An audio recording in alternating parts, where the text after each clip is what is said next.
Pancasila adalah pendidikan hidup bangsa yang menuntun setiap warganya untuk menciptakan kedamaian dan keadilan, ucap Ki Hajar Dewantara. Oleh karena itu, hari ini kita akan mengulas tentang perjalanan, ancaman, dan tantangan yang dihadapi oleh sang penjaga kebinekaan, khususnya pada bidang pendidikan. Oke, sesuai dengan pengantar yang telah kita lihat bersama di video ini, hari ini kita akan bahas tentang Pancasila. Ya, kita semua pasti tahu tentang Pancasila sebagai dasar negara, Pancasila sebagai ideologi negara, Pancasila sebagai sumber dari segala sumber hukum, atau bahkan Pancasila sebagai pandangan hidup bangsa Indonesia. Ya, hari ini kita tidak akan mengulas hal tersebut, karena sudah sangat banyak jurnal, bacaan, video, artikel, dan lain sebagainya yang bisa kita manfaatkan untuk mencari informasi mengenai hal tersebut. Tapi pernahkah rekan-rekan berpikir bahwasanya apa saja yang dihadapi oleh Pancasila selama ini? Melalui video ini, kita akan bahas singkat tentang sejarah pendidikan Pancasila. Namun, jika rekan-rekan ingin memperdalam lebih lanjut, silakan nanti scan atau klik link yang ada di deskripsi. Baik, kita mulai. Jadi aturan mainnya adalah kita akan ulas setiap masa, mulai dari masa Presiden Soekarno hingga sekarang. Oke, langsung saja kita akan bahas ke masa Presiden Soekarno. Pada masa Presiden Soekarno, kita bersama tahu bahwasanya Indonesia baru saja merdeka. Belum ada sekolah-sekolah yang mungkin ramai dan banyak seperti saat ini. Maka, pembelajaran pendidikan Pancasila pada masa ini melalui sistem indoktrinasi. Jadi, pada masa itu, pendidikan sejarah juga memiliki peran yang sangat penting untuk membantu mempercepat proses indoktrinasi. Lalu di tahun 1957 barulah ada suatu mata pelajaran khusus yang memuat tentang pendidikan Pancasila. Mata pelajaran tersebut diberi nama kewarganegaraan atau civics. Dan hal ini bisa dikatakan cukup sukses untuk membuat seluruh rakyat Indonesia sebagian besar untuk semakin paham atau setidaknya tahu tentang Pancasila. Pada masa ini juga pemerintah menanamkan sebuah manifesto yang disebut dengan Manipol Usdek, yaitu Manifesto Politik Undang-Undang Dasar 1945, Sosialisme Indonesia, Demokrasi Terpimpin, dan Kepribadian Indonesia. Mengingat pada masa itu, negara Indonesia adalah negara yang berumur masih sangat muda dan perlu menolak berbagai ancaman dari luar yang masuk seperti individualisme, liberalisme, dan lain sebagainya yang dapat mengancam kesatuan Indonesia. Jadi, pendidikan Pancasila pada saat itu ditekankan lebih kepada persatuan dan kerakyatan. Karena memang ini yang dibutuhkan pada masa itu. Namun hal ini memiliki dampak tersendiri, yaitu rakyat Indonesia lebih mengikuti atau lebih condong ke ideologi yang dianut oleh pemerintah kala itu, yaitu sosialisme. Dampaknya adalah sedikitnya kritik dan oposisi terhadap pemerintah. Padahal ada satu teori yang mengatakan bahwa semakin sedikit kritik dan semakin sedikit oposisi atau semakin diamnya rakyat, maka sesungguhnya negara itu tidak sedang baik-baik saja. Dan ini pun terbukti dari peristiwa menjelang lengsernya Presiden Soekarno. Namun kita tidak akan membahas hal tersebut karena pembahasan kita fokus pada Pancasila dan pendidikan Pancasila. Selanjutnya, pendidikan Pancasila pada masa ini juga bisa dikatakan cukup sukses dalam menjaga negara Indonesia yang baru terbentuk. Terbukti dengan berhasilnya bangsa ini melewati banyak rongrongan yang ada pada saat masa-masa awal Indonesia, mulai dari agresi, ancaman dari luar, ancaman dari dalam, dan lain sebagainya. Ditambah pada kala itu, Indonesia juga menghadapi beberapa halangan yang cukup berarti dari dalam diri Indonesia sendiri, yaitu wilayah-wilayahnya dibatasi oleh laut, lalu ada perbedaan ras, perbedaan suku, perbedaan agama, dan lain sebagainya. Dan disinilah Pancasila terbukti sebagai pemersatu dari semua itu. Dan Pancasila mampu mempertahankan negara Indonesia. Jadi intinya, pada masa Presiden Soekarno, Pancasila dan pendidikan Pancasila sudah terbukti sangat baik dalam menjaga kedaulatan negara. Terlebih, negara ini baru terbentuk dan memiliki usia yang masih sangat muda. Walaupun di sisi lain, dampak buruknya adalah Pancasila juga dijadikan alat untuk mendukung kebijakan penguasa atau pemerintah pada orde tersebut. Oke, selanjutnya kita akan bahas Pancasila di era Orde Baru. Ya, jika sebelumnya kita sudah sama-sama bahas bahwasanya pada masa Orde Lama, Pancasila dijadikan suatu alat untuk mendukung kebijakan pemerintah. Dan terlebih dari itu, pada masa itu pendidikan-pendidikan yang lain seperti ilmu pengetahuan, teknologi, dan lain sebagainya belum maksimal. Yang dimaksimalkan hanyalah kerakyatan dan persatuannya. Lantas di masa Orde Baru, pemerintah pada masa itu berhasil memperbaiki semua itu. Dan bahkan mereka sempat menyatakan bahwasanya kita akan menjalankan ajaran-ajaran dari Pancasila secara murni. Namun apakah hal itu benar? Sejatinya hal ini bisa dikatakan benar, namun tidak 100% benar. Karena apa? Karena pada saat masa Orde Baru, pendidikan tentang Pancasila lebih berkembang, yaitu adanya pemisahan tentang pendidikan Pancasila dengan pendidikan kewarganegaraan. Dan yang perlu kita garis bawahi adalah pada saat Orde Baru, pendidikan Pancasila disebut dengan PMP atau Pendidikan Moral Pancasila.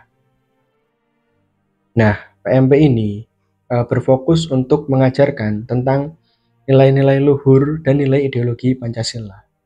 Sedangkan untuk pendidikan kewarganegaraan, hal ini mengalami perkembangan yang cukup pesat karena mereka sudah mengajarkan tentang hak dan kewajiban warga negara, sistem pemerintahan, bahkan hingga konstitusi.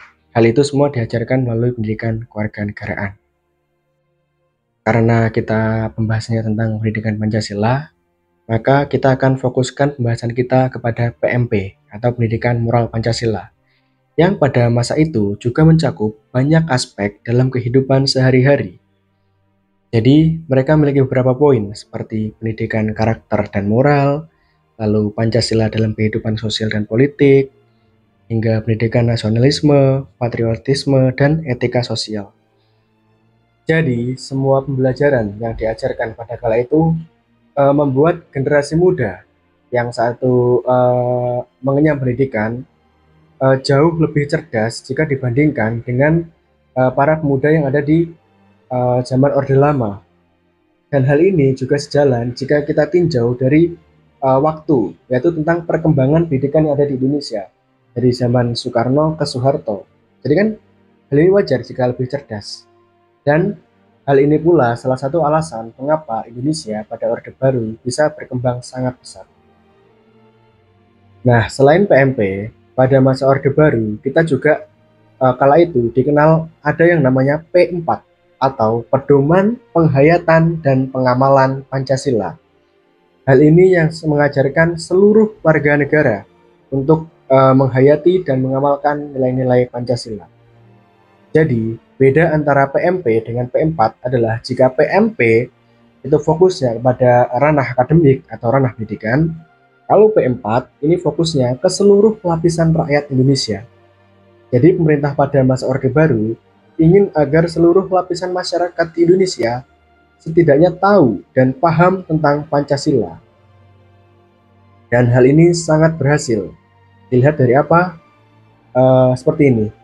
Jika teman-teman punya mungkin buyut atau mungkin nenek yang sudah, mohon maaf, sangat tua, jika belum pikun ya, ketika Anda bertanya tentang PMP atau P4, mereka pasti akan tahu kalau pengingatannya masih tajam. Ini merupakan wujud bahwasanya pemerintah Orde Baru sukses menanamkan Pancasila dalam seluruh lapisan masyarakat. Namun, pada masa itu, penyakit yang ada di era Orde Lama terulang kembali di Orde Baru. Nah, bedanya jika di Orde Lama Pancasila digunakan untuk memanfaatkan agar rakyat mendukung pemerintah, pada Orde Baru digunakan untuk melanggengkan kekuasaan. Jadi, mereka menekankan adalah kesetiaan kepada pemerintah, bukan kesetiaan kepada negara. Akibatnya apa? Akibatnya adanya pembungkaman, penghilangan, penculikan, dan lain sebagainya kepada orang-orang yang berani mengkritik pemerintah.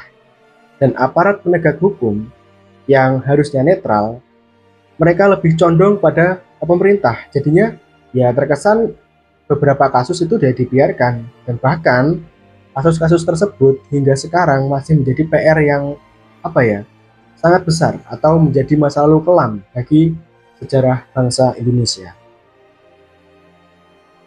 Jadi intinya pada masa Orde Baru adalah pemisahan antara PMP dengan pendidikan kewarganegaraan.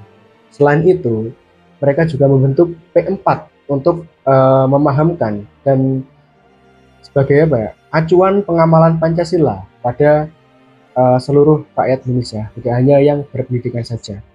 Maka bisa dikatakan Orde Baru sukses menanamkan pendidikan Pancasila ke seluruh rakyat Indonesia. Lalu kita lanjut ke masa selanjutnya, yaitu masa reformasi. Pada masa awal reformasi, yang dilakukan pemerintah pertama kali adalah menghapus P4, karena P4 dianggap sebagai perwujudan peninggalan Orde Baru, dan kondisi pada saat itu adalah P4 mulai ditinggalkan masyarakat. Jadi pemerintah berinisiatif untuk menghapus program tersebut. Lalu dilakukan juga pemisahan antara pendidikan Pancasila dan pendidikan kewarganegaraan di perguruan tinggi. Sampai sekarang hal itu saya rasa berlaku ya. Jadi pada masa itu hingga sekarang mungkin ya, bahasan tentang pendidikan Pancasila adalah terfokus pada ajaran dasar, ideologi, filosofi, dan penerapannya dalam kehidupan berbangsa dan bernegara. Sedangkan pendidikan kewarganegaraan berfokus pada pendidikan demokrasi, hak asasi manusia, serta kesadaran yang lebih luas, yang intinya adalah membentuk warga negara yang baik. Sementara di pendidikan dasar dan menengah atau dasmen, ada beberapa kurikulum yang berlaku di Indonesia mulai dari reformasi hingga sekarang. Contohnya adalah kurikulum berbasis kompetensi atau KBK, itu tahun 2000. Nah, kedua hal ini tentang pendidikan Pancasila dan pendidikan kewarganegaraan sama-sama dipisahkan, dan pemisahannya adalah sama dengan pemisahan yang ada di perguruan tinggi. Bedanya adalah isi materinya disesuaikan dengan kemampuan peserta didik per jenjang. Selain KBK juga ada KTSP, lalu ada K13, ada K13 edisi revisi. Lalu hingga saat ini adalah kurikulum merdeka, ada 4 kurang lebih ya. Jika ada yang tidak saya sebut, saya mohon maaf, karena saya hanya membahas tentang garis besarnya saja. Nah, yang membedakan pendidikan Pancasila di antara KBK dengan kurikulum yang lainnya adalah semakin berkembangnya zaman, nilai-nilai Pancasila lebih diintegrasikan dalam kehidupan sehari-hari atau nilai-nilai sehari-hari. Contohnya adalah di kurikulum K13 itu pendidikan Pancasila, nilai-nilainya juga ada di pendidikan ilmu sosial atau IPS, lalu ada juga nilai-nilainya di dalam bahasa Indonesia dan lain sebagainya. Jadi semakin berjalannya waktu, nah nilai-nilai Pancasila yang ada lebih diintegrasikan. Jadi tidak hanya melalui teori dibahas tentang oh ini Pancasila dan lain sebagainya, tapi lebih disesuaikan praktiknya dan dimasukkan dalam muatan mata pelajaran yang lain.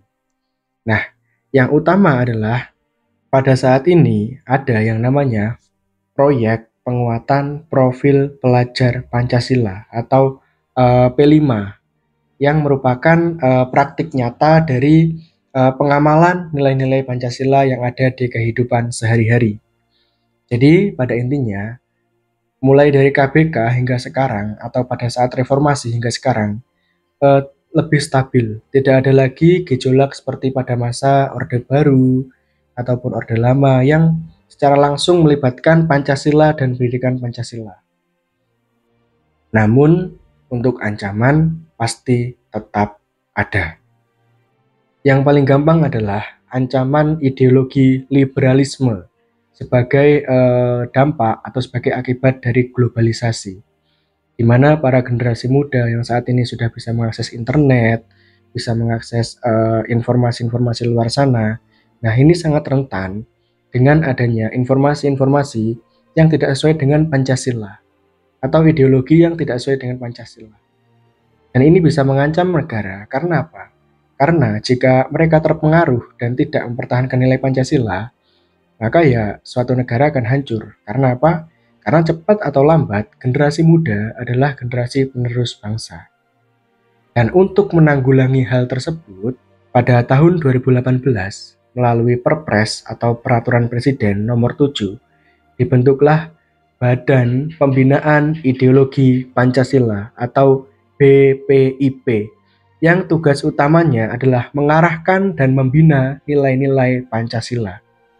Nah, badan ini pula yang merumuskan tentang apa saja yang perlu dimuat dalam Pancasila dalam bidang pendidikan, baik itu materi maupun masuk dalam kurikulum nasional. Lalu BPIP juga bertanggung jawab atas pemahaman, lalu pengamalan dan pengajaran tentang Pancasila. Jadi jika kita meringkas dari informasi yang ada tentang BPIP, tugasnya adalah memastikan Pancasila tetap relevan menghadapi perkembangan zaman. Dan yang terakhir sebagai penutup, jalan panjang pendidikan Pancasila memang tidak mudah.